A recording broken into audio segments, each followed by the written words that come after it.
have to offer two apologies relating to this class. The first is, it's obvious, since today is already Thursday, of course my grandmother used to say Thursday, Sunday, Monday, Tuesday, Wednesday, Thursday. Since today is Thursday, Monday, Tuesday, Wednesday, Thursday. Since today is already Thursday,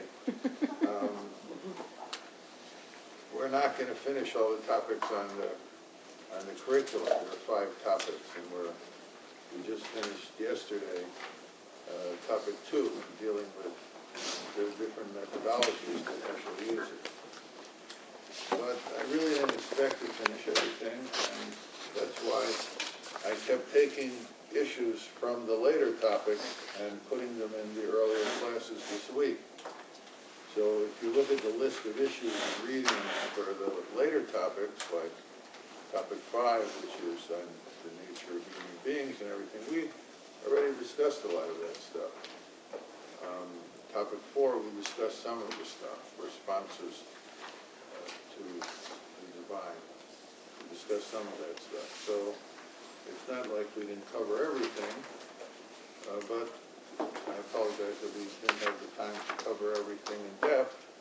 But my goal was not really to do that. My goal was to do what they say in the yeshivas, do canon learning, to give you the ability to learn, to study. In other words, I was trying to give you certain keys and entree points to Heschel's ideas, so that when you read Heshcel, or if you when you read Heshcel again for some of you, you'll be able to understand it better, because you now have all of these keys to understanding his thought, which we discussed at great length yesterday and a little the day before, in terms of the methodologies that he uses and some basic ideas, like the idea of polarity and the category of unique and other things. So that should have given you, a way of opening the door to texts. And my great hope, of course, is one of the things that comes out of this course is that you are now beginning your study of Heshcel, not ending your study of Heshcel, and that you're now armed with the tools to be able to understand him on a level you couldn't have understood him unless you had been here all week. So I apologize for not, covering everything, but I think we covered, or we will be covering by the end of today, all of the necessary things to help you get through it. And the other apology is that some of you know who have taken courses with me before, I'm not at my best this week because I'm coming off a month of radiation therapy and still feeling side effects. So this is probably the first course I've ever given in which I've been sitting almost the whole course. Some people remember I hardly ever sit down during the course. This course I was hardly ever standing up, but I didn't want to fall over because I don't know if any of you could pick me up if I did. So I have to apologize for not being at my best, and I won't go into details, but one of the things that was affected was my voice. And I don't know if you noticed, I've had laryngitis the whole week. One of the things you learn when you're in the rabbinate, as long as I've been in the rabbinate, is how to speak publicly with laryngitis. The best cantors I ever officiated with were the ones who knew how to sing with laryngitis. I mean, it's easy to sing if you don't have laryngitis. It's easy to give a speech if you don't have laryngitis, but the trick is to do it when you do have laryngitis. And I was thinking of this because that girl I told you about from Hebrew Union College who called me, was taking my Heshcel course with Marmer. The first time I was supposed to talk to her, she was third-year rabbinical student. she sent me an email, I can't talk to you today because I have a cold. And I'm thinking to myself, what kind of rabbis are they producing today? What if it was Erev Yom Kippur, you know? And she had to be at the synagogue in an hour, and there's 1,200 people waiting there to hear her sermon. What is she going to say? I'm not coming today because I have a cold? What's going on? You know? So it's easy to talk when you don't have laryngitis. Sorry, when you do have laryngitis. And the fourth and final thing is that since I'm not a very high-tech person, and we're not very high-tech here at this institution, and I don't know how to run any of the machines, I didn't show any movies or have you listen to any tapes. But the last time I gave this course, I began by playing the famous Heshcel interview with Carl Stern on NBC. And I urge you, when you have a chance sometime, to watch that interview. The text of that interview is found in the book, which is on the reading list, Moral Grandeur and Spiritual Audacity. So you have the whole transcript of that interview in the book, but it's different to see it and to hear it and to watch him on the television screen. And you can access different versions of that interview on YouTube. You put in YouTube and then / Abraham Heschel, and a whole bunch of stuff will come up. Some of his other speeches will come up. And if you can watch the one with interview with Carl Stern, mercifully not without introductions by other people like Ismar Shorsh, consider yourself lucky. It's about an hour, and you can read it. I would read the transcript, which is in Moral Grandeur, before hearing it, and then again after hearing it. Because that tape, which was made a few days before he died, in December 1972, really crystallizes all his ideas and all his social action in 1 hour interview. And I know that the guy who does the interview, it was Carl Stern. Carl Stern was given the assignment simply because he was one of the only Jewish guys on the senior staff at NBC News. He was the U.S. Supreme Court reporter for NBC. And everybody knew who he was in those days because he was the Supreme Court reporter during the time when there was all this stuff going on in the Supreme Court about the Pentagon Papers, and later, you know, was going on about the executive privilege that Nixon was claiming and all this. So everybody in America knew who he was. And the fact that he did the interview was very good for Heschel, because more people knew who Carl Stern was than who Heschel was. And Carl Stern, people told me, who talked to him about it, that he didn't want to do the interview. Because he was used to interviewing, you know, the Supreme Court guys. He didn't want to interview some, you know, old rabbi about all this stuff. He wasn't interested in any of it. He wasn't a particularly committed Jew. But people told me that after he did the interview, he told his colleagues at NBC that this was the most important interview he ever did. That he was just totally blown away by it. And you can sort of see it as you watch the interview progress on the television.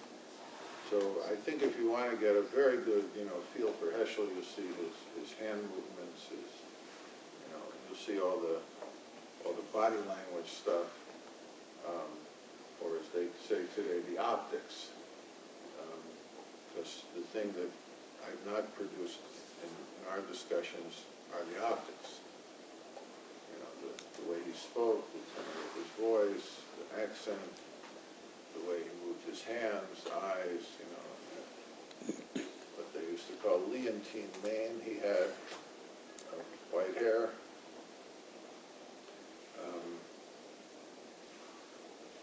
It's a different experience watching it than reading it in that book. So if you have a chance to do that, I would very highly recommend it. And since Downton Abbey is over for the season, what else do you have to do? Okay. Any questions about any of that? Yeah. I had a question, not really about that, but you mentioned earlier Heschel's poems, and there's two translations. Right. Love and Chapter and another guy whose name I don't remember. Morty Leifman. Yeah. Which do you think is better? I don't know, because I don't know Yiddish that well. So I really couldn't tell you. Read them both. Well, You can't tell me. chapters are very hard to get. I mean, Leifmans are impressed. They're published by Christian Publishing House. Continuum. Continuum, yeah. Which also, I think, did Heavenly Torah. And the other one was sort of privately done and privately circulated in the chapters. So chapters is not easy to find. There's also a professor at Rutgers, Jeffrey Chandler, who is a professor of Yiddish, who, I forget where it was, but he published a study of Heschel's writings in Yiddish. Because remember, Heshcel wrote in 4 languages. Yiddish, which was his native language, German, which he learned later on in Germany, in Berlin, Hebrew, and he was very, it was very important to him to be able to write not only a classical Hebrew, but a modern Hebrew. And remember, when I mentioned to you, he tutored Buber before Buber went to Hebrew University, and Hebrew was in modern Hebrew, wasn't in classical Hebrew, because classical Hebrew Buber knew. And then English, which he learned here. And I think it's just astounding that he wrote equally well in these 4 different languages. In English, he didn't learn until he was, how old, in his late 30s, early 40s. So it's just astounding to think that he was able to write a 4th language, in this case English, the way he did. But I noticed when he would speak to people, he would speak to them in different languages, depending on who they were, but he would speak with different sort of accents and nuances in that language, depending on who they were. Like, for example, and also what's interesting to me is he never spoke Polish. He obviously knew, I don't know if he knew Polish fluently, I doubt it. Yeah, he probably knew some words, but he never wrote in Polish, never I never heard him speak in Polish. Polish was not one of his languages. So when he would speak, to, let's say, the Yivo people, Yivo Institute was founded in Lithuania, and like you'd say in English, the King's English, well, the King's Yiddish is supposedly Lithuanian Yiddish. So he would speak to them in a Lithuanian Yiddish rather than in a more folksy, let's say, Warsaw Yiddish. But people from Poland, he would speak in a Warsaw Yiddish or Hebrew. He would speak different types of Hebrew, different nuanced Hebrew, depending on who he was speaking to. And though I don't know German, I could sort of tell when he was speaking a more formal German than when he was speaking a more informal German. So, for example, I remember once I came in to drop off some correspondence in the office for him to sign, And there was a guy sitting there, and he says to me, in Hebrew, because the guy didn't understand English, the guy understood Hebrew. He said, "This is Mr. Herr in Germany, Herr Raphael Rosenzweig." It was Franz Rosenzweig's son. And he was speaking to him a very, very formal German. And I don't know German, but I could tell it was a very formal German. So he would alter depending on who he was speaking. He had a tremendous ear for language. Also a tremendous ear for music, which probably is related to the ability he had to write as well as he did in 4 different languages, because I mentioned to you the other day, he would always ask, when he wrote something, and let me see it, he would ask, is the nusach right? Is the tune right? Is the cadence right? That was the important thing. So these things were important. And I just found it remarkable, because I had enough trouble with one language, which was trying to write in 4 languages.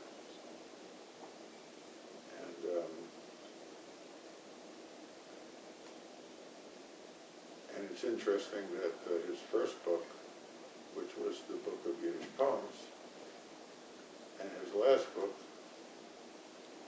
which was the 2-volume Yiddish work on the Rabbi of Kutz, the beginning and the end were both in Yiddish. What did they speak at home? Who? The Heshcel. Well, his wife didn't speak Yiddish, so that sort of was the slam dunk. I mean, she was from Cleveland and didn't speak Yiddish. I don't know how well she understood. I'm sure she understood some, but they spoke English at home. Any other questions? Okay, this brings us finally to topic 3. As we discussed before, the first question in the Bible, in Genesis chapter 3, verse 9, is, where are you? Unlike most contemporary views of religion that sees religion as being an expression of a human quest for God, Heshcel sees the biblical view of religion as God in search of man. This, in his view, is the constant theme in the Bible. For example, God reveals himself to Abraham out of the blue. There's no introduction. There's no lead-up. There's no build-up. All of a sudden, at the beginning of chapter 12 in Genesis, God appears to Abraham out of the blue. At the end of chapter 11, we have the genealogy of Abraham's forebears leading up to him, and then it says, and God said to Abraham, out of the blue. So, it's God in search of man, beginning with Adam in the Garden of Eden, where God asks him, where are you? Continuing with Abraham, and continuing still with the prophets. Because the prophets don't strive for prophecy in the Bible, rather it comes on them from God. And most of them don't want to hear it. Most of them don't want to even accept it. God appears, for example, to Moses for the first time. What does Moses say? Basically, get lost and leave me alone. And then God says, well, I'm going to make you a prophet, and Moses pulls out the Jews with Disability Act and says, listen, I have these speech problems, speech deficiencies, you can't hire me to be a prophet, it's discrimination. And, it doesn't work. So the prophets don't strive for prophecy. It's, again, God in search of man. view, the human response to the divine search is a need of God. And we discussed yesterday Heschel's use of this term, a need of God, that the human being's actions are fulfillment of God's needs. But what I didn't mention yesterday is, again, the source he's drawing on for this idea, which is not only the Bible, but again, Kabbalistic literature. Because in Kabbalah, beginning, I think in about the 13th century with Meir and Rabbi, you have the introduction of a term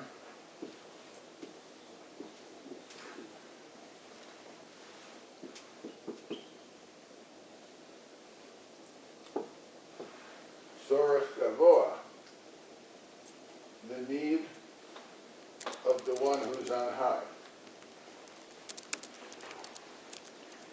Or as we would translate it into English, into better English, the divine need. God's need. So in other words, for Heschel again, religion is a polarity. It's a polarity between God's initiative, which is revelation on the one hand, and the human response, which includes prayer, piety, faith, and things like that, on the other hand.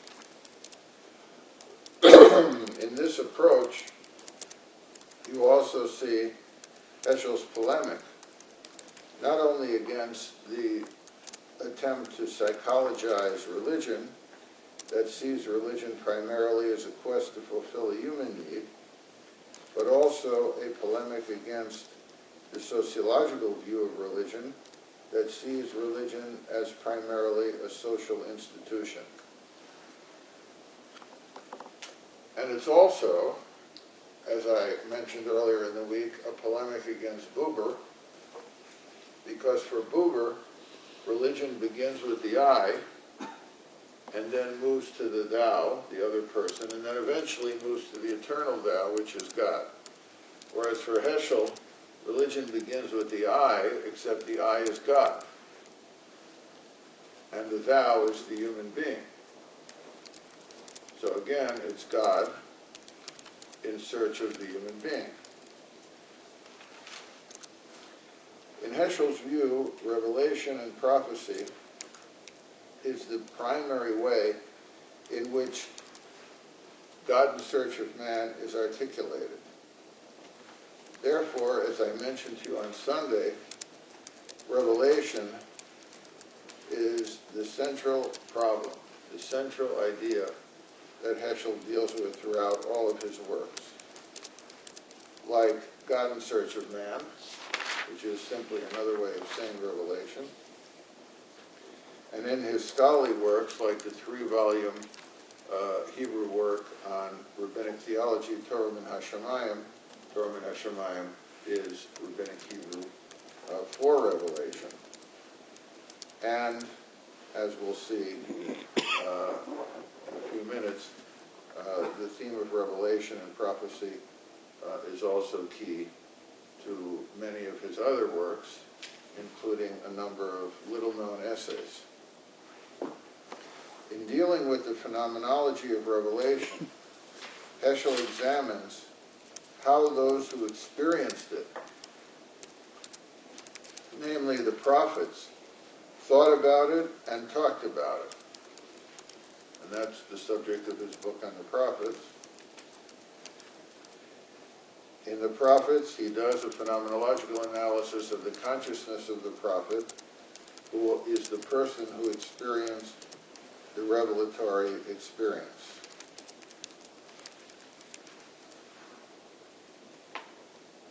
Now, yesterday we discussed the 3 levels of phenomenological analysis, and I would suggest to you that you have these 3 levels manifest in Heschel's work on revelation.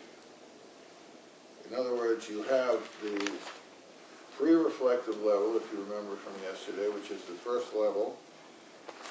And this is the level where revelation is occurring. Or as Heschel puts it, this is the level that claims that revelation occurred. And this, by the way, is an important point where Heschel and Kaplan split apart. Because Kaplan rejects the whole phenomenon of the existence of revelation. Kaplan rejects the whole phenomenon of the supernatural God who reveals his will to human beings. And he rejects the idea, therefore, that the Torah is a product of a supernatural event, excuse me, namely revelation. Because remember, Kaplan's idea is Judaism without supernaturalism. Supernaturalism, one of the most important manifestations of supernaturalism is revelation. That also leads Kaplan to the view that the Jews are no longer a supernatural people, but a natural people, and therefore no longer a chosen people, with all the implications that has, which is very politically correct today, but totally discordant with all classical Jewish views. But that's another story. The second level is the descriptive level. So on the pre-reflective level, Heschel is discussing that revelation occurred. In other words, that an experience called revelation occurred. You know, Peter is running for the bus. That's the experience. On the descriptive level, he's concerned with the how question. How revelation occurred.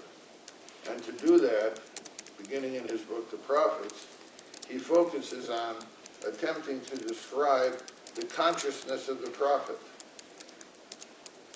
And how do we know what's going on in the consciousness of the prophet? Well, all we have is the biblical record. So we look to the biblical text to see what they tell us about how the prophet understood and experienced the phenomenon of prophecy.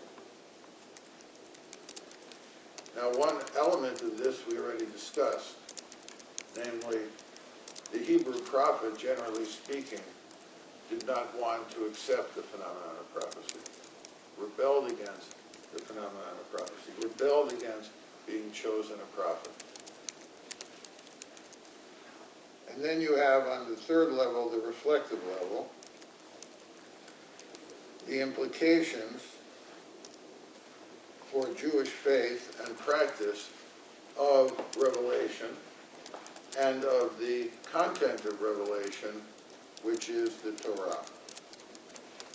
In other words, how does subsequent meaning post-biblical, Jewish tradition reflect upon and understand the phenomenon of revelation and prophecy? And this is the focus of Heschel's 3-volume Hebrew work, Torah and Hashemayim, translated as Heavenly Torah.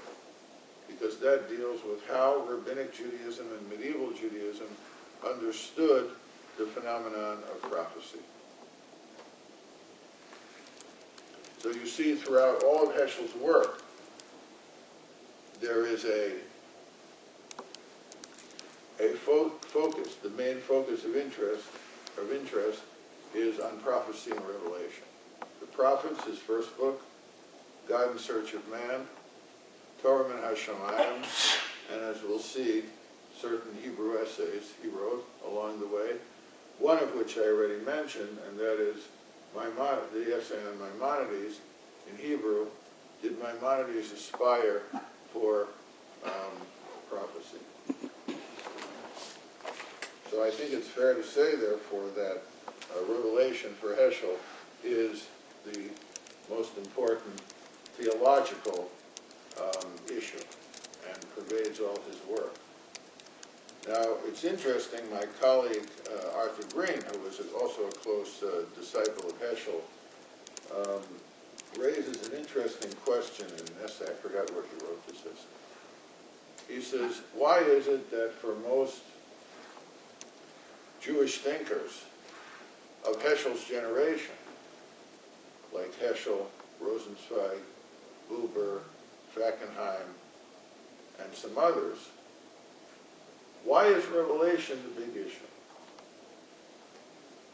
Now, I think it's the big issue because, and also for Kaplan, because Kaplan deals with it by rejecting it, which itself is an important reflection on it. I think the reason is because revelation claim is the source of the Torah, and the Torah is the source of Judaism, and what Judaism is determined by how you take the meaning of the word Torah and the content of the revelation, and has tremendous implications for the nature of the Bible in terms of whether it's divine, whether it's human, whether it's a combination of the two, how you make decisions relating to Jewish practice, how you make decisions of Jewish law, and so forth and so on.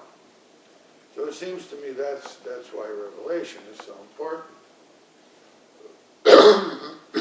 Green, however, takes another view,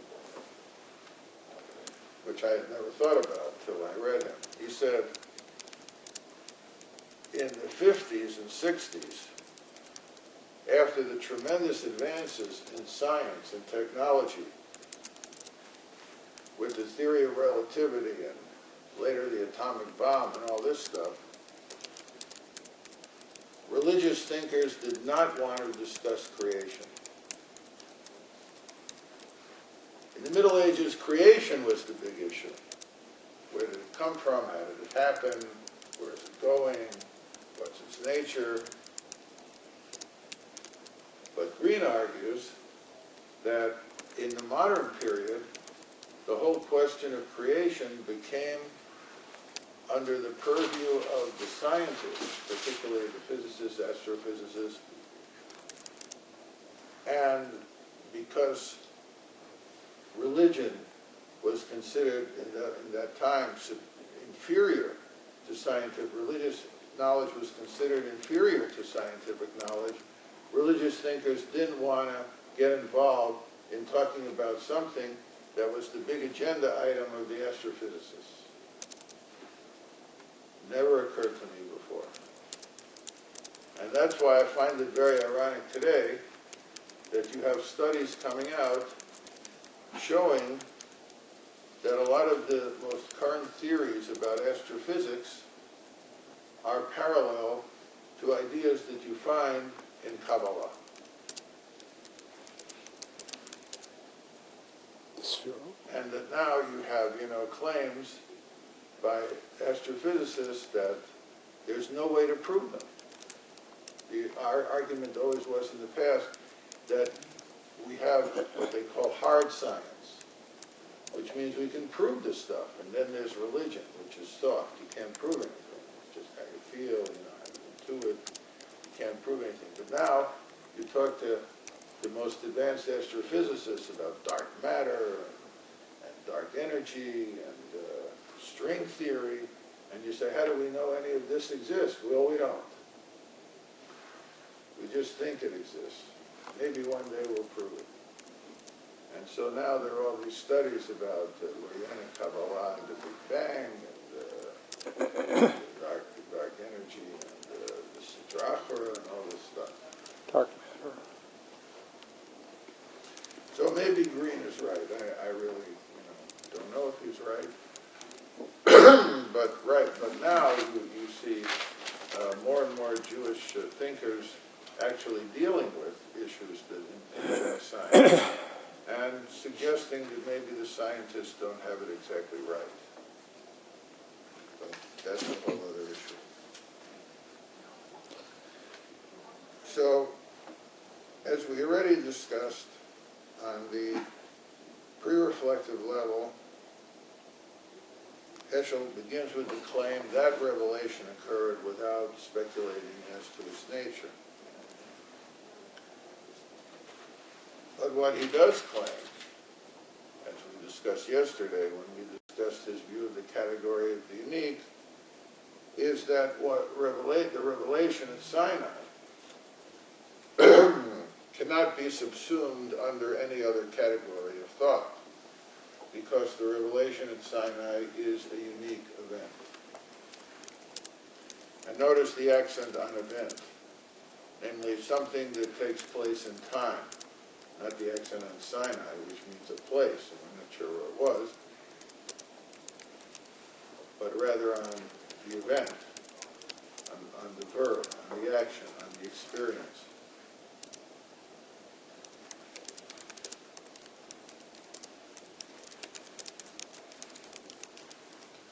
As I already noted, for Heshcel, revelation is basic to Judaism.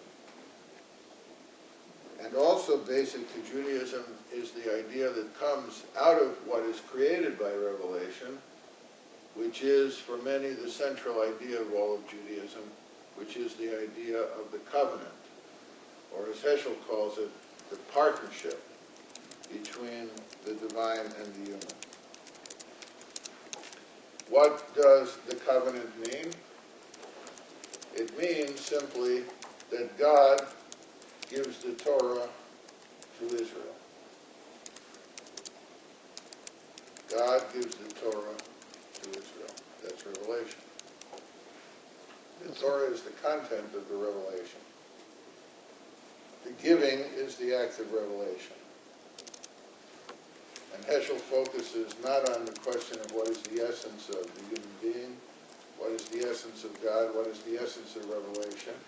Rather, he focuses on the idea of the partnership, the covenant, the relationship between the parties. And so if you were going to make a kind of chart of Judaism from this point of view, it would be very simple. You have on the foundation the covenant or the partnership, and coming as the pillars of Judaism up from that foundation are the three pillars of Judaism, namely God, Torah, Israel. God gives the Torah to Israel. They're all rooted in the covenant. God is the giver. Israel is the recipient. God and Israel are the partners. The content of the agreement of the partnership is the Torah. And so, in analyzing in the reflective level, you want to see what all this means. But in the descriptive level, you're describing the action itself, the action of the establishment of the covenant through the act of revelation. And in his class, I mentioned to you on Sunday that Heshcel used to give two classes in alternate years in the rabbinical school at JTS. 1 year was on Maimonides, a guide, and 1 year was on Halevi's Kuzari. And in those courses, he would point out the difference between the approach of Maimonides and the approach of Halevi. Because in his view, Maimonides represented the conceptual approach, the Greek approach, and Halevi represented the Hebraic approach. Maimonides, following the view of the medieval philosophy, or the method of medieval philosophy, as we discussed the other day, begins with first principles. First principles of theology. God exists, God's attributes are so-and-so, and so forth and so on. Halevi does not begin that way. Halevi begins discussing the nature of Judaism in his Kuzari with the event at Sinai, with the revelation, with the people of Israel witnessing the revelation at Sinai. And in one sentence Heschel has in a number of his works, he says, the Jewish people are not a people of definers of God. The Jewish people are a people of witnesses of God. So our job is not, like Maimonides, to define God. Our job is to witness God, beginning with the revelation that, according to Sadia, makes the Jews a people. In other words, the Jews become a people because of the covenant. It's the covenant that makes the Jews a people. So without the covenant, there's no meaning to the idea that the Jews are a people. You notice that in the Bible, in the beginning, until Abraham, all the people mentioned are aboriginal people. In other words, the Egyptians are Egyptians. Why? Because they live in Egypt. The Babylonians are Babylonians because they come from Babylonia and they speak Babylonian and they have Babylonian religion. What about Abraham? He's not an aboriginal person. God says to him, get the hell out of where you come from. Go to this strange place, and I'll make you a people. And how does he make him a people? He makes him a people by entering into a covenant with him, by coming at Abraham out of the blue in an act of revelation. So the Jewish people come into existence through the partnership fused through an act of revelation.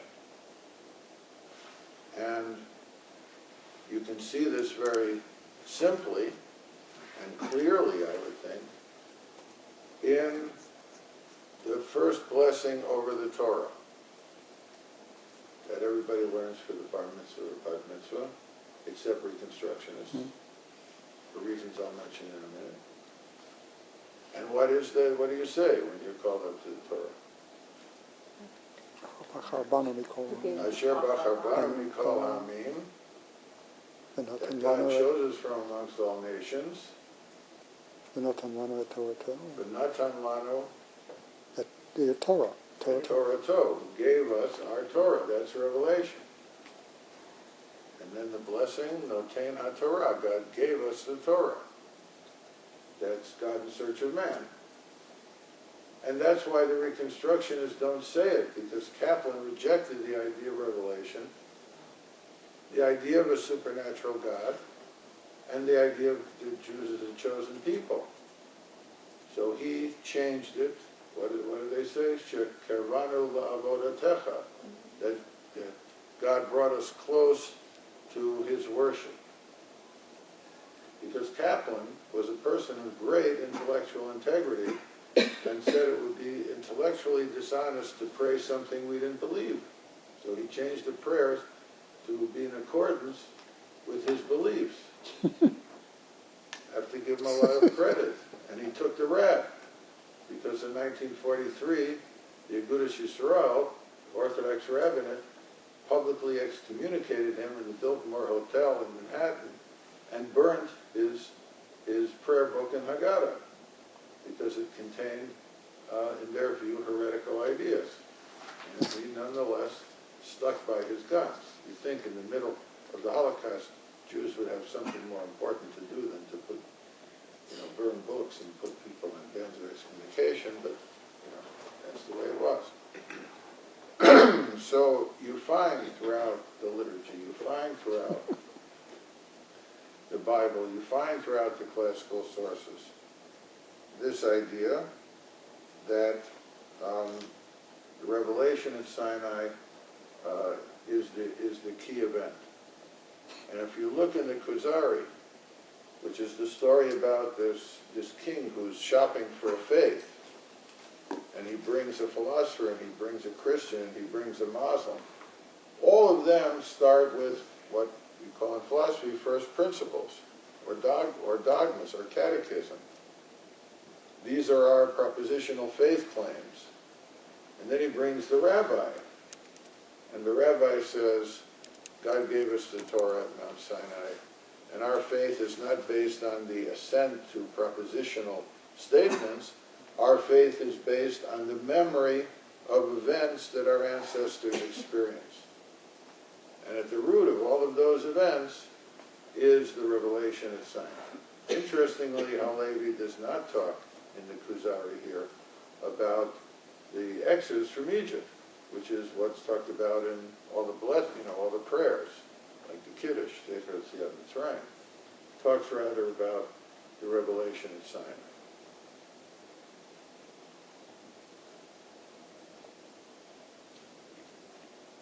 I have a quick question,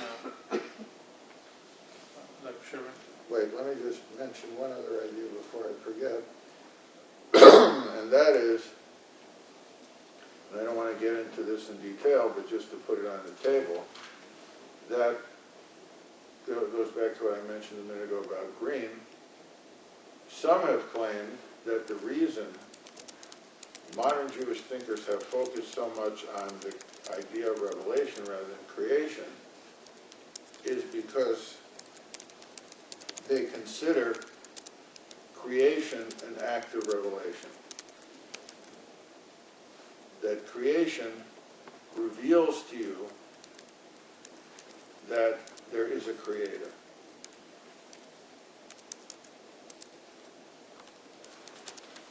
And this is a position that Maimonides and others take.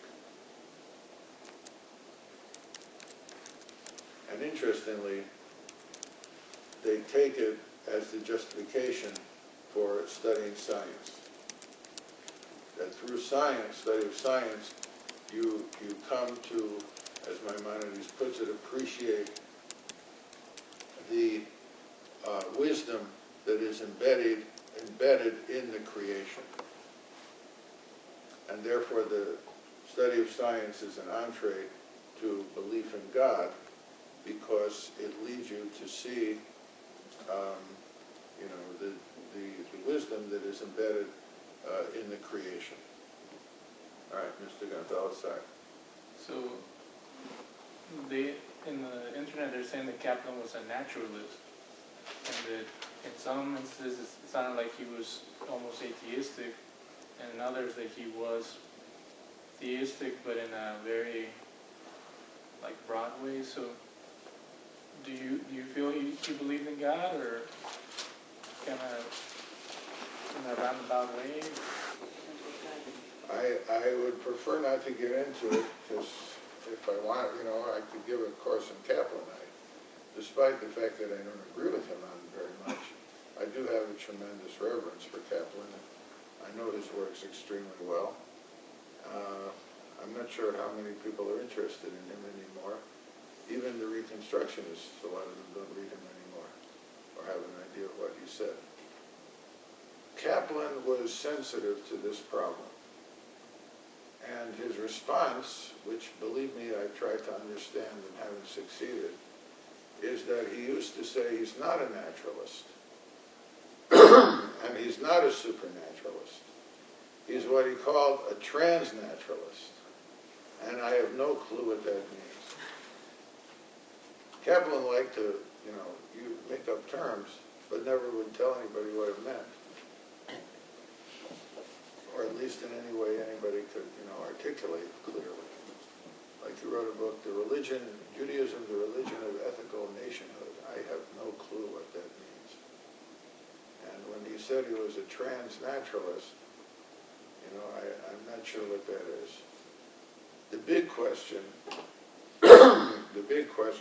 when Kaplan was alive, and people were reading his books all the time, discussing them, was the question not if he was an atheist, but whether he was a pantheist.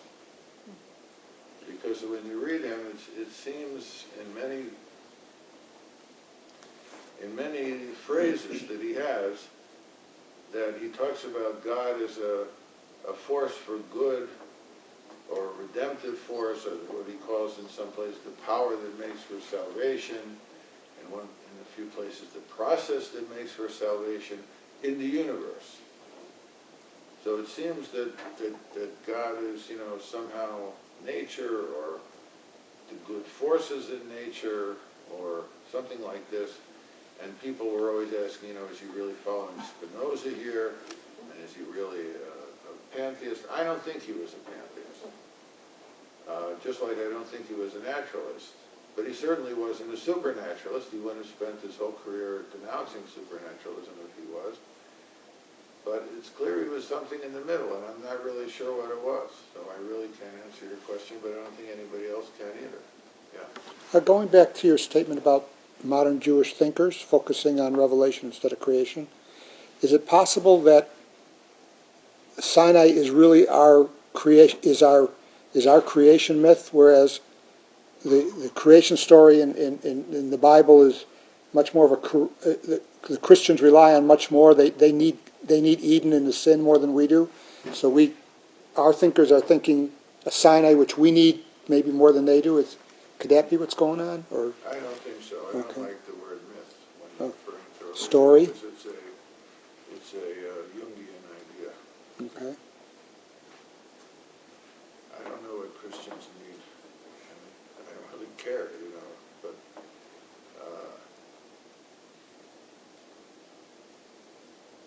I don't want to get into it, but, as I've shown in a very controversial essay I published years ago, there is an idea of original sin in Judaism.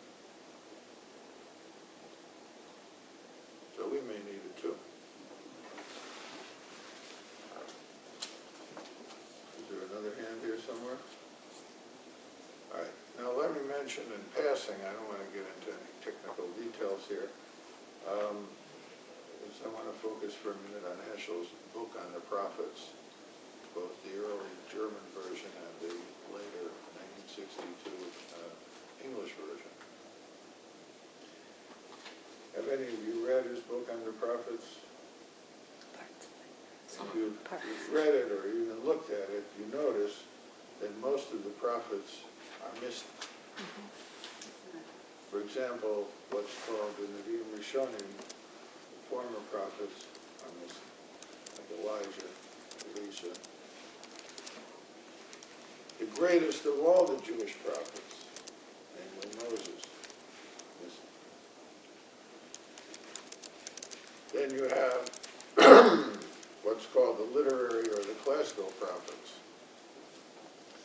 So they're basically all there except one.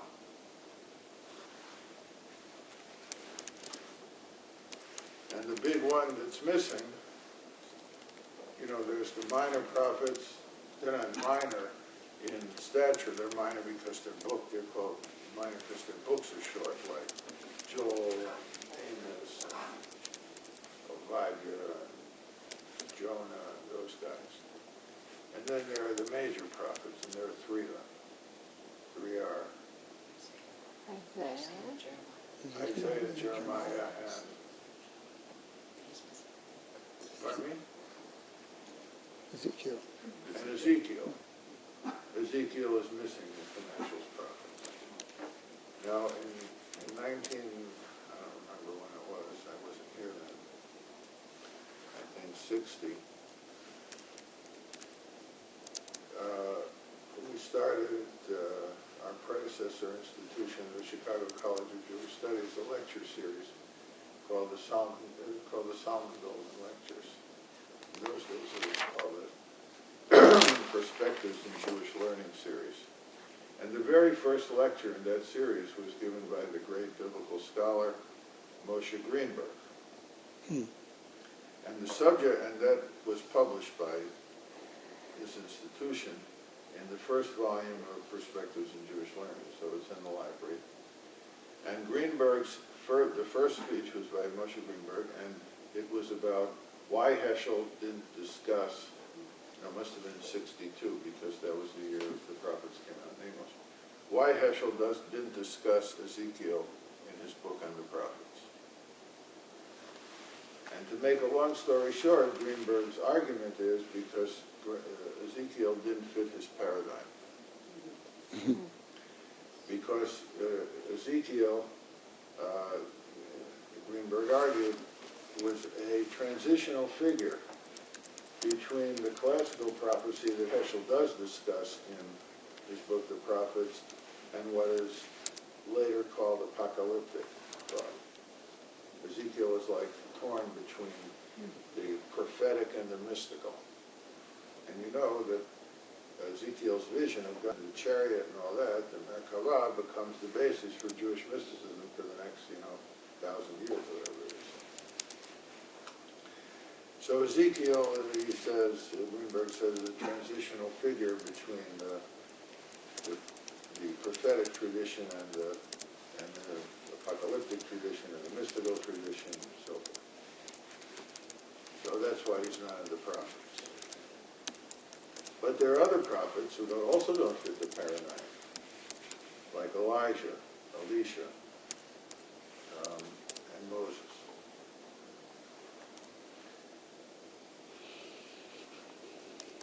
Heschel never responded to this, but he does formulate a paradigm for the prophets based on his examination of the prophets' prophetic literature that he does analyze, namely the minor prophets and two of the three major prophets, particularly Isaiah and also Jeremiah. Now,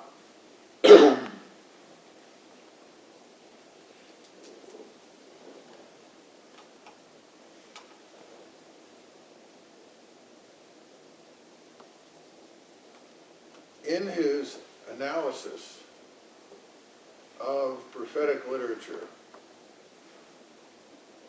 namely the prophetic literature of the classical prophets, including the minor prophets, Jeremiah and Isaiah, Heschel develops his idea of what he calls the divine pathos. In other words, he says, what is the idea of God? Well, I don't want to say idea of God. How did the prophets apprehend God in their consciousness? How did the prophets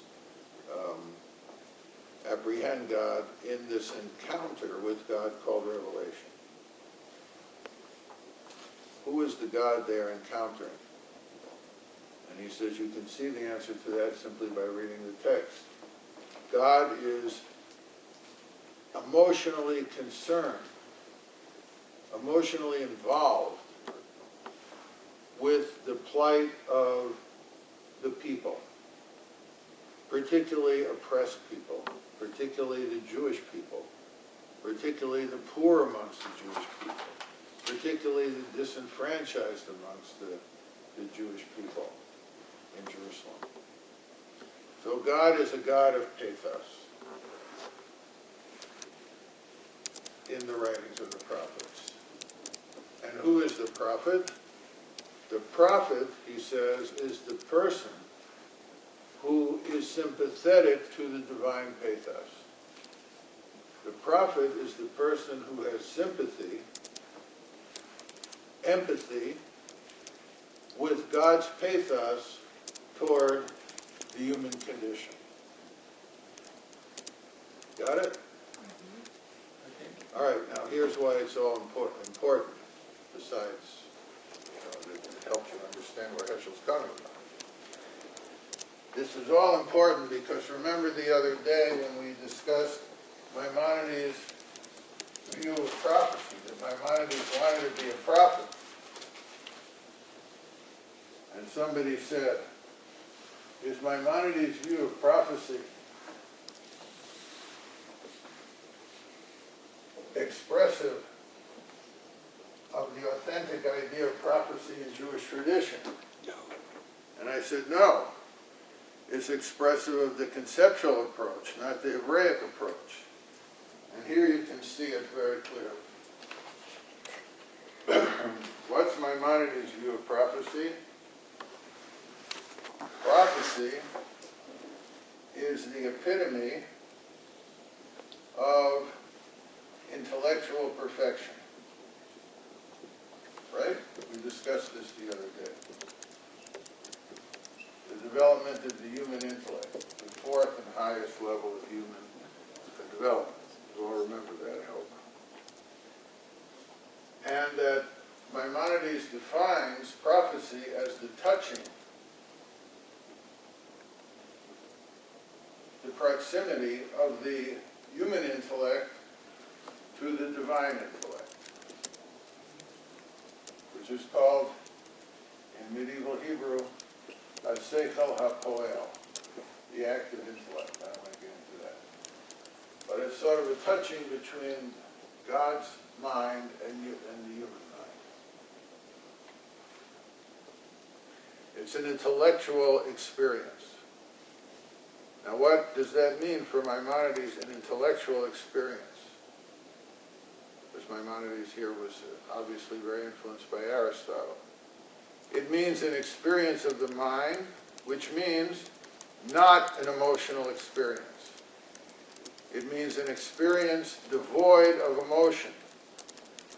Or, to put it another way, it means an experience devoid of pathos, devoid of emotion or feeling, of empathy. It's an experience of apathy. Because as soon as you feel pathos, you feel emotion, and the emotion compromises your intellect, and then you lose the prophetic experience. So, for Aristotle, and consequently for Maimonides, God is an apathetic being. Because if God felt an emotion, he would lose the thing that makes him God, which is his perfection. Because for Aristotle, to be perfect, if you're perfect, there's only one way you can go. From perfection to imperfection. And how does that happen? Well, getting an emotion can do it for you. Make you lose your status of being perfect. Now, for Aristotle and for Maimonides, what is the perfect human being? The perfect human being is created in the image of God. What is the image of God? An apathetic being. Maimonides says, point blank, that's why I don't understand how any Jew who ever lived could take him seriously. He says, God is incapable of a relationship with human beings. Because if a perfect being has a relationship with an imperfect being, the perfect being is no longer perfect. And along, about 100 and something years after Maimonides, comes St. Thomas Aquinas. And he writes, after reading Maimonides, Maimonides has it wrong. Because if God can have no relationship to human beings, religion is out of business. Religion is based on the relationship of God to human beings. And if God can't have a relationship with human beings because he has to retain his own perfection, then there's no Judaism, there's no Christianity, there's no religion. So God cannot be apathetic. So for Maimonides,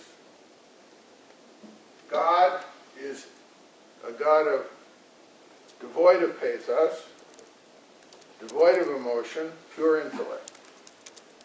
And for him, the ideal person, for Maimonides, is the prophet. And who is the prophet? The prophet is the one whose intellect is touching the divine intellect. And how does he do it? By also being a pathos, no feeling. Now contrast this to Heschel's analysis of the prophetic literature in the Bible. The exact opposite. God is the God of pathos.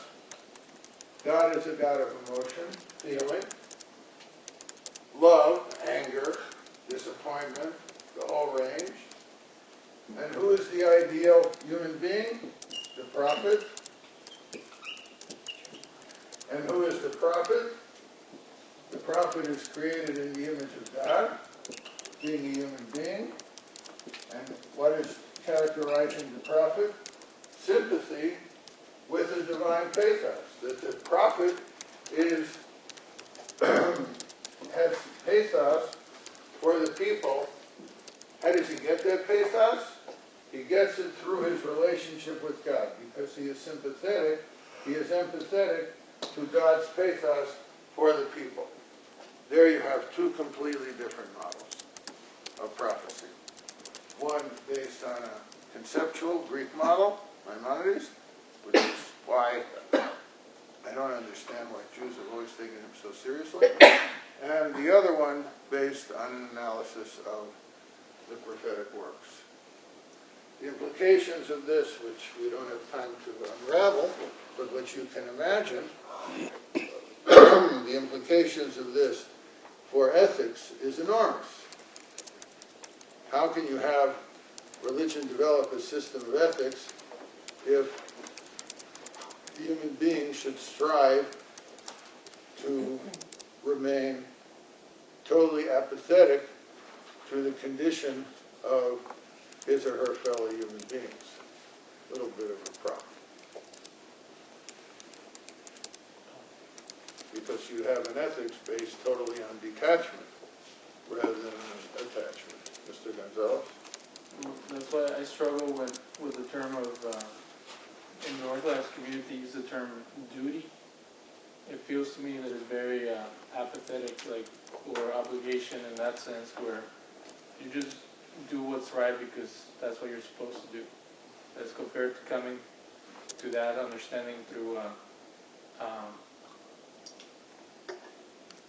empathy, through caring for others, through trying to live God's will in the world in a loving fashion, as compared to doing it because that's what you're supposed to do and that's it. Well, it's not so simple, and Heshcel addresses this in a number of places. One place he addresses it I discussed yesterday in God in Search of Man when he talks about religious behaviorism. Remember our discussion, which was his polemic against the Orthodox approach of rote action. You know, you do it because you're supposed to do it. And the problem there isn't because it's wrong to do it because you have to do it. It's wrong because it only has one side of the polarity. It only has the keva, what is required. It doesn't have the kavanah, it doesn't have the emotion, it doesn't have the empathy. You also have, so you always need the polarity. So the Orthodox aren't wrong. They're just incomplete because they only have one side of the polarity. I wrote an essay many years ago about, strangely, the Anglican Theological Reviews, called Law and Love and Judaism, and that's the other polarity. You have the law, what you have to do, but you also have love, which is a motivating factor. The problem is, if you're only motivated by love and empathy, you're probably not going to get off your behind to do anything. So you need both. And, this is, again, his idea of polarity. There's another hand, yeah. So would Heshcel consider Maimonides mystic in his seeking of prophecy? Because he's seeking it, like you're saying, like the B'nai Nevi'im In the form of prophets. Yeah, the former prophets are doing things, like Saul being the band of prophets who were kind of Hebrew-hearted Christians who were getting into an ecstatic state. Or the Merkabah mystics who follow on Ezekiel, they would all be mystics as opposed to prophets. Is that Well, I'm getting there right now. I'm getting there right now because this leads to another issue, which he spends a lot of time on, which seemed to have been a closed issue in Jewish scholarship and in Jewish theology. And that is the question of when does prophecy end? The dominant tradition in Judaism has always been that prophecy ended with the death of the last of the prophets, who was Malachi. There's another tradition in the Talmud, Ein nevuah chutz la'aretz. There is no prophecy outside the land of Israel. That prophecy really ended with Jeremiah, who is the last prophet that prophesies in the land of Israel. And that's one of the reasons Greenberg also discusses why Heschel didn't deal with Ezekiel, because Ezekiel prophesizes mainly in Babylonia, so he's an exilic prophet already, and how can, if you have no prophecy outside of Israel, the land of Israel, then, that would eliminate Ezekiel and make Jeremiah the last one. So that's the dominant position that you have in rabbinic literature, that prophecy stopped and ended, and no more. Now, why did they accept this? Because there were other, religions coming along claiming that they had revelation, like Christianity, like Islam, like this, that. So if you want to polemicize against them, you say, well, we'll cut you off at the knees simply by saying there's no more revelation. So, once you open the door and say there could be more revelation, they could say, well, that's us.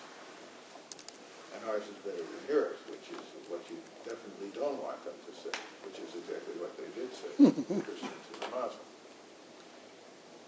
So, Heschel wrote 2 essays, both in Hebrew, very heavily footnoted, each of which was published in a Feshri. One was the one I mentioned already a number of times, Min HaRambam Shezachal L'Nevuah, did Maimonides aspire for prophecy, in which he says yes he did, and says that and claims that Maimonides believed that there were 10 levels of prophecy, the highest of course being Moses above the 10, and that Maimonides believed he reached the second of the 10 levels through going up his own ladder of perfection. So, in that he could acquire some level of prophecy, but it wasn't real prophecy for Heschel because, this is his view of the prophet. And the second essay was called Ruach HaKodesh B'Yemei HaBeinayim, Divine Revelation in the Middle Ages. And here Heschel documents many, many examples of individuals who either claimed or were Jewish individuals, who, including some very prominent rabbis, who either claimed or were claimed to be prophets, to have the prophetic gift.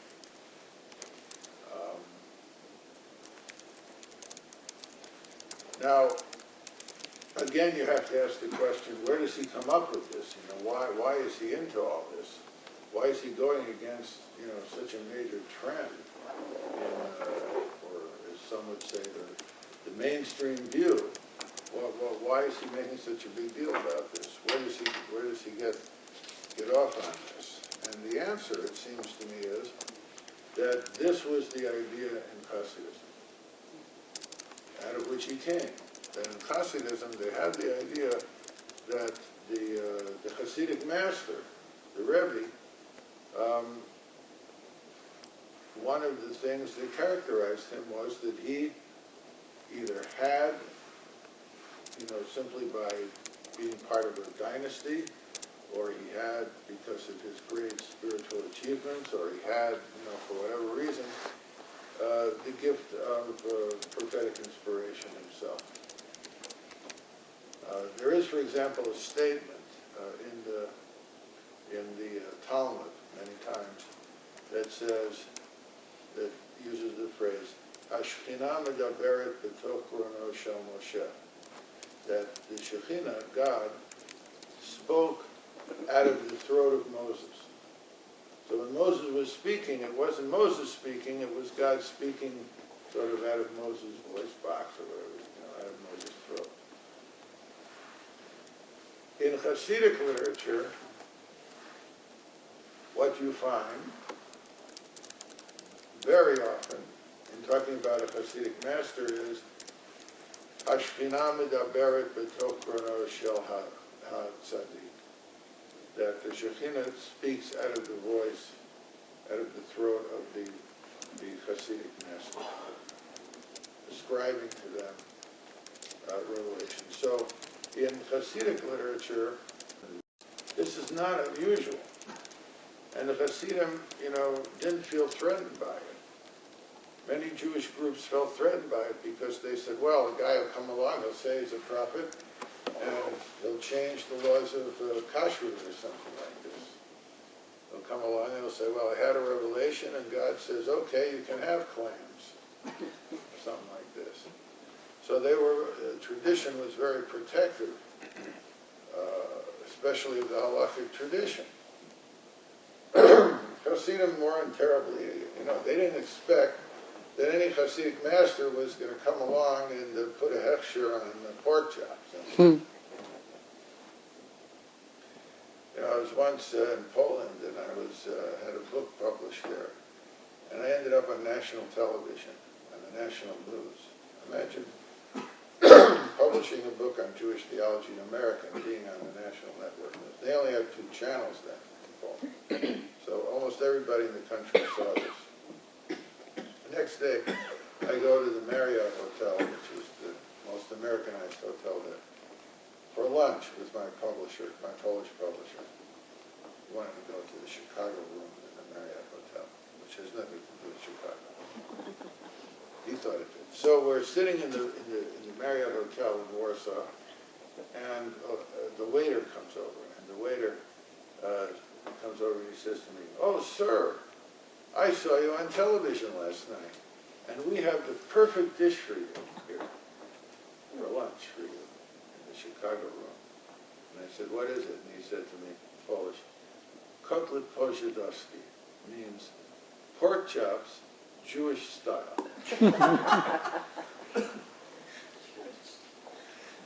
When anybody ever asks me the question, what I think of the situation of American Jewry, I tell that story, because that's where I think things are, but pork chops, Jewish style. But I don't expect that any of the Hasidic masters would have, allowed kosher pork chops or anything like this. But you do have this idea very strongly in Hasidism. Now, I had a big discussion once with Edel about it, but because there's a text that Louis Jacobs introduced me to years ago that I found one of the most remarkable Hasidic texts, which exposits precisely this view. But a version of this view, that prophecy still goes on, that is rather extreme. And it's attributed to the Hasidic master Elimelech of Lezentz, who was a third-generation master, and who sort of developed the idea of the Hasidic master, the tzaddik. He tells a story, and the story is that once there's a king, and the king lives in a palace in the capital city. And there is a man in one of the provinces in the king's kingdom. And the man owns a hotel. And this man is in love, he has what we call today a man crush, on the king. So he leaves home and goes to the capital city, hoping just to get a glimpse of the king. And he parks himself outside of the palace, hoping, to get a glimpse of the king leaving or coming back to the palace or, being on one of the parapets, just to get some glimpse of the king. And he stays there day after day, night after night, in the rain and the snow, trying to get a glimpse of the king, and he never sees the king. One day he gives up. He's there many weeks, he gives up, he has to go home, take care of his hotel, take care of his family, but he goes home very disheartened. He spent all this time and energy just to get a glimpse of the king, never got a glimpse of the king. So one day he's at home in his hotel, and a messenger comes from the palace, and the messenger says, the king has decided to visit the provinces, and the king is going to visit this province And we've decided in the palace that the king should stay in your hotel, because you have the best hotel in the province. So a few weeks later, after he spends all these weeks preparing, the king appears in his hotel. And so for a week, while the king is there, every day he sees the king. And he can wait on the king, and he can talk to the king, and he can serve the king food, and he can, be around the king and get to know the king. And this is the story, which Elimelech of Lizensk interprets to mean that in the biblical times, like the time of Isaiah, Isaiah lived in Jerusalem. He was spending all his time wandering around, a lot of his time wandering around the temple. So of course he's going to have visions and he's going to have prophetic experiences because he's already in the palace of the king.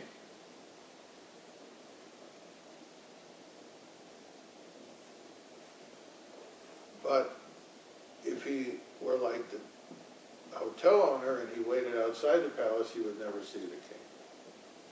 But now, like the prophet in the Bible, who sees the king all the time because he's proximate to the king comes to visit the provinces. And the hotel owner gets to see him all the time. In other words, his idea is that we are in the galut, we're in the provinces. And the Shekhinah, God's presence, goes where the people go. So God is now with us. And therefore we have, in a sense, and this is the powerful idea here, we in a sense have greater access to God than did the prophets. Just as the hotel guy, the hotel owner, had greater access to the king when the king traveled in the provinces than he would ever have if he had, stayed trying to see God in coming in and out of the palace all that time. Now, the implications of this in terms of the quality of the revelatory experience is powerful, because it assumes that perhaps ours is better than theirs, which has never been assumed in any earlier text.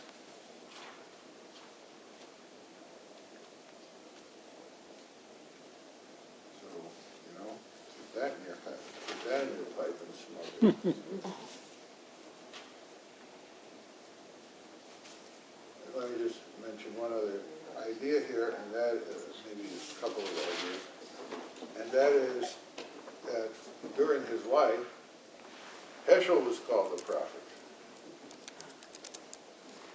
including by Martin Luther King. A few days before he was assassinated, there was a meeting of the Rabbinical Assembly, a convention, where King was honored, and King was introduced by Heshcel, and when King came to the podium, he said, Heshcel is a great prophet. Now, in Gentile circles, they like to throw around the word prophet all the time. And in Reformed Jewish circles, they like to throw around, rabbis especially talk about their prophetic ministry. I don't know what that means. If a Lutheran tells me that, I know what he means, but if a rabbi refers to his prophetic ministry, I don't know what the hell that means. But Heshcel is called, and in this interview with Carl Stern says to him, asks him point blank, are you a prophet? And Heshcel quotes a statement, he doesn't say it's a statement in the Talmud, but it is a statement in the Talmud by Rabbi Hanina ben Dosa, who was one of the great wonder workers of the Talmud, where he does a miracle, and Shimon ben Shetach says to him, are you a prophet? And he says, I am neither a prophet nor a son of a prophet. Heshcel doesn't answer exactly that way. He says, well, let's say I'm a descendant of the prophets. I'm the name which you referred to before. He's prophetic wannabes, or for prophets in training. I call them pits, prophets in training. He says, I'm a descendant of the prophet, and that's enough for me. I don't have to be a prophet. So he denies it. The question I always am asking, and you can answer it for yourself, is whether Heshcel was really doing what Maimonides was doing. I mean, was he trying, he came up with an understanding of prophecy in his works, so he, had an idea of what he was talking about, what a prophet was.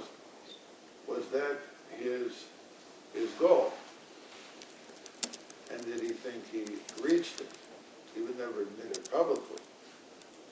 But if you look at his actions, particularly toward the end of his life in social action and stuff, and you talk about sympathy for the divine pathos, I mean, you can read pretty, I think, clearly between the lines that something's going on there. And of course, he would never, admitted it perfectly, but publicly, but it seems to me there's something to it. Okay, there was yeah. I was wondering if you thought that, or if Heshcel ever said that in the Hasidic world of his youth, 20th century Hasidism, he experienced that kind of prophetic speech from a Hasidic master and his word. No, he never. Because that's like earlier in Hasidism anyway, right? By that time. It was earlier, but there were still guys around in his day who it would be claimed about, they would never say themselves because they wouldn't be very humble, that's the dilemma. A humble person can't say they're humble because then they're not humble anymore. A prophetic person wouldn't say they're prophetic because then you already start to doubt. But he would say that the contemporary Hasidic masters, like his uncle, the Novominsker, and the Kapitzinitzer, were not expressive of that side of the polarity, but rather the response to that side of the polarity, namely piety. They were masters of piety, they were masters of prayer, they were masters of faith, but they were not, recipients of revelation. In other words, they were giving back rather than receiving.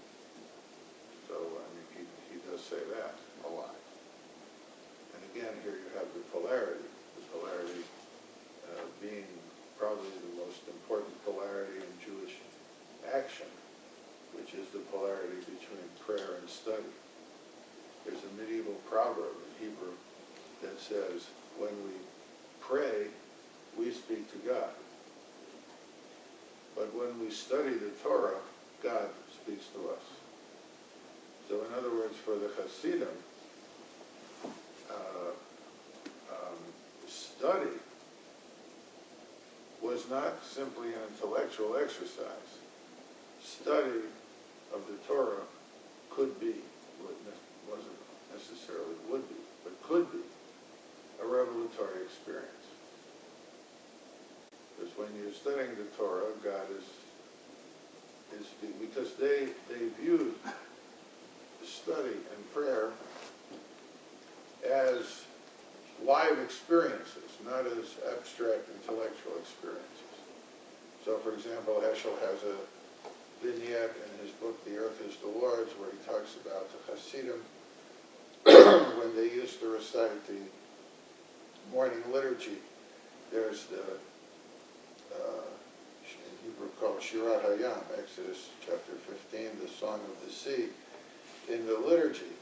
And he said that when the Hasidim would say the Shirat Hayam, they would pick up the bottom of their cloaks so they wouldn't get wet, because it was so real to them. And when they studied, like the Talmud, when they studied Talmud and it said, Rabbi Akiva said, it was like Rabbi Akiva was standing there, like a hologram or something, with him standing there talking to you. When you studied the Torah, God was you study, God is talking to you. So the whole issue here of the relationship of the human being to the Word becomes important, because in study you're dealing with the word, with words, and in prayer you're dealing with the Word. But for them, it's not basically an intellectual experience only, it's a total existential experience. And here's the text the Baal Shem Tov used to explain it. You remember the story of Noah. And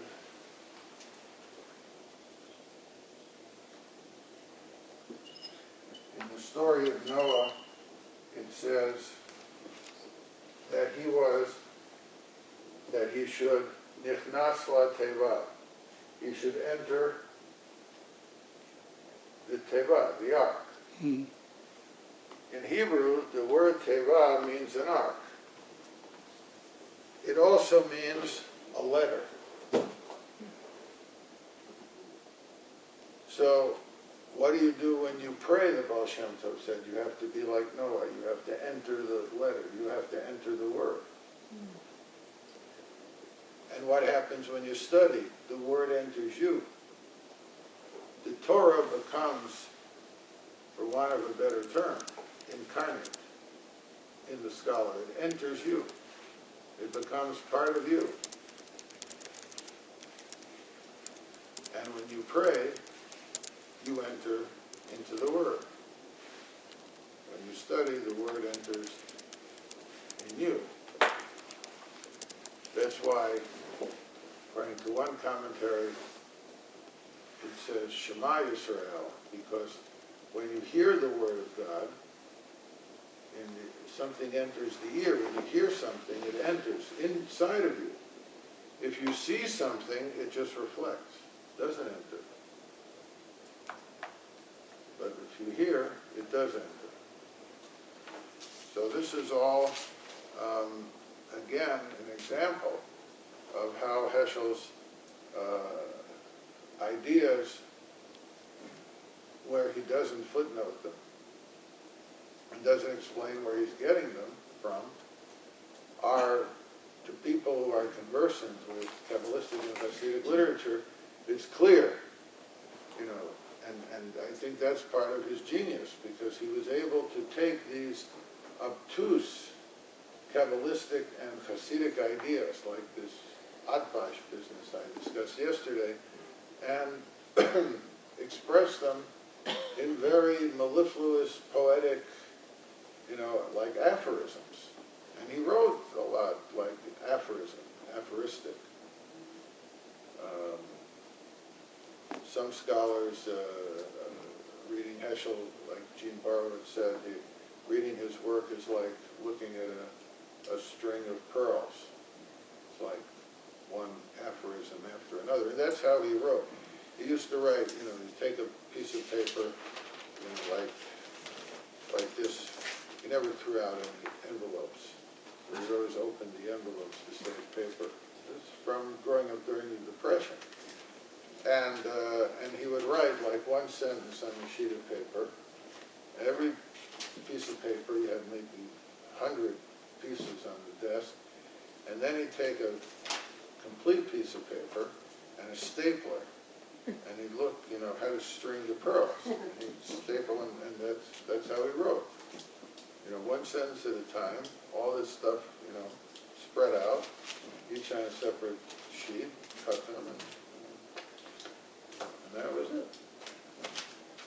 So it's sort of, when you read him, he's saying the same thing in different ways over and over again, sort of circling in on the precise meaning of what he's saying. But there's no question that the overwhelming influence of his thinking is coming out of the Kabbalistic and Hasidic tradition, which was totally foreign to his readers at the time, in the 50s and early 60s, when Kabbalah was something nobody So it wouldn't very have few had people took authority seriously. anyway. Pardon me? If he had cited it, it wouldn't have had it. It would have discredited the Yeah, statement. right, it would have been a turnoff, yeah. Well, in the notes in God in Search of Man, he does, mention it, but as I said the other day, people don't read the notes. I mean, when I get a book, I read the notes first, and see whether the rest is worth reading, but most people don't read the notes. And remember, this was all at a time before computers. Today you can, he used to quote stuff just simply by heart. His book, The Prophets, he used to quote the verses by heart. His book, Torah Hashemayim, he would quote all this rabbinic stuff by heart. And of course, he made a lot of mistakes because he never looked anything up. He knew it all by heart. Dr. Merriman, translated Heschel's book, The Prophets, into Spanish years ago. It's in 2 volumes in Spanish. We have it in our library. And he told me when he did that, he found many misquoted verses in terms of the citations, whether it was verse 3 or verse 2 or something like this. Not that the text was wrong, but the number of the verses. And when I translated part of Torah Hashemayim, I found the same thing. That he quoted the wrong page, the wrong track page, the wrong this, but, so what? You have hundreds of thousands of citations, have all that in your head, and no computer, and didn't look it up. But that was common in that generation of scholars. Heschel once told me he was looking for a source once and went to see Professor Louis Ginsburg. And he asked Ginsburg where he said, I remember there was such a source, and I forgot what, I know what book it was in, but I forgot where in the book. I read it when I was a kid. I can find it now. And Ginsburg went right over to his bookshelf, pulled the book off the shelf, and opened exactly to the page. And this was this generation. I mentioned to you the other day Louis Finkelstein. Now, the last conversation I had with Finkelstein was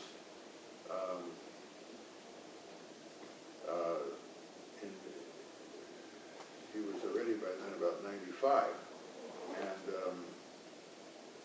David Goldstein came from London. The late David Goldstein was the director of the Jewish section of the library at Oxford, the Bodleian Library, the great, not the Bodleian Library, and the Jewish Museum Library in London. And he came here to Chicago, I knew him, and we were sitting at lunch with one of the local rabbis, and the local rabbi says, let's call Dr. Finkelstein. So they would bring over a phone and call Finkelstein, and this rabbi says, well, I'm here with Sherwin and Goldstein, and blah, blah, blah. And he puts him on speakerphone. And Finkelstein says, I'm trying to finish up my critical edition of the Midrash, the Sifra, that I started in the 30s. Now I'm retired, so I have time to do it. And he said, I visited your library in London, he says to Goldstein, in 1938, before the war, and I seem to recall that on such and such a text in the Sifra, there were 3 different readings and 3 different manuscripts that you had, and here's what I think I remember they were. When you get back, can you check it for me?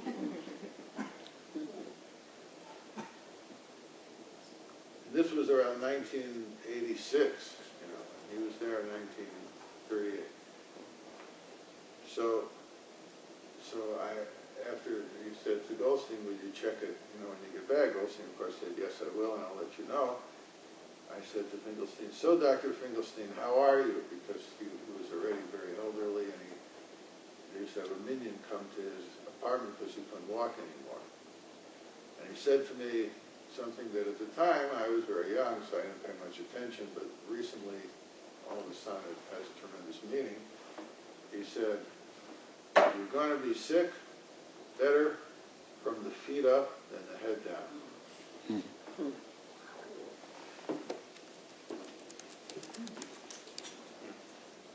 So this was this generation, scholars. It was all in their head. Today, you ask an academician a question, he pulls out one of those little things. I don't even have one yet. And he's looking, iPhone, J-phone, I don't know. Everything's in there. Nothing's in here. That's because we have all those PIN numbers to remember. Pardon me?